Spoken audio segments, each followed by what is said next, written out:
AFP. Le FBI n'a pas encore pu accéder aux données du téléphone portable de l'auteur de lait du Texas, ont annoncé mardi les enquêteurs, un obstacle qui pourrait relancer le débat sur le cryptage des communications et la protection de la vie privée.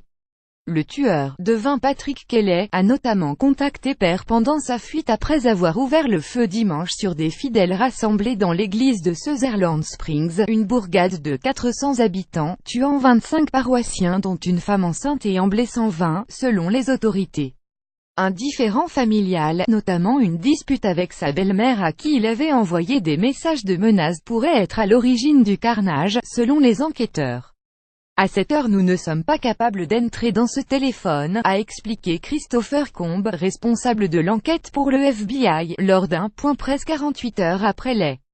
Cela souligne un problème auquel nous avons déjà été confrontés avec les avancées de la technologie pour ces téléphones et l'encryptage. Les forces de l'ordre au niveau local ou fédéral ont de plus en plus de mal à entrer dans ces téléphones, a-t-il affirmé, en refusant de confirmer que le portable incriminé était un iPhone.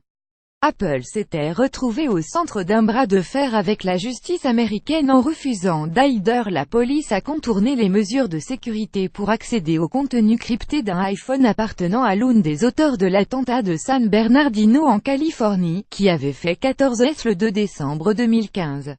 Le FBI voulait déterminer les liens éventuels d'un tireur avec le groupe État islamique, mais le constructeur avait fait valoir que cela mettrait en péril la protection des données de centaines de millions d'utilisateurs d'iPhone.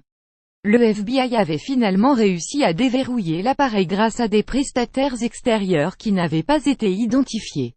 Monsieur Combe a assuré mardi que le FBI réussirait de toute façon à accéder aux données du téléphone car le bureau avait « des partenaires avec lesquels nous travaillons pour décrypter les données des téléphones mobiles ».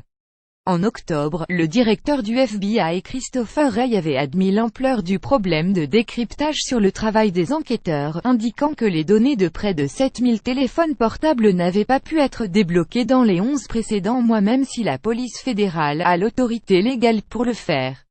C'est plus de la moitié des téléphones mobiles auxquels nous avons tenté d'accéder pendant cette période, a-t-il dit lors d'une conférence, et c'est juste pour le FBI.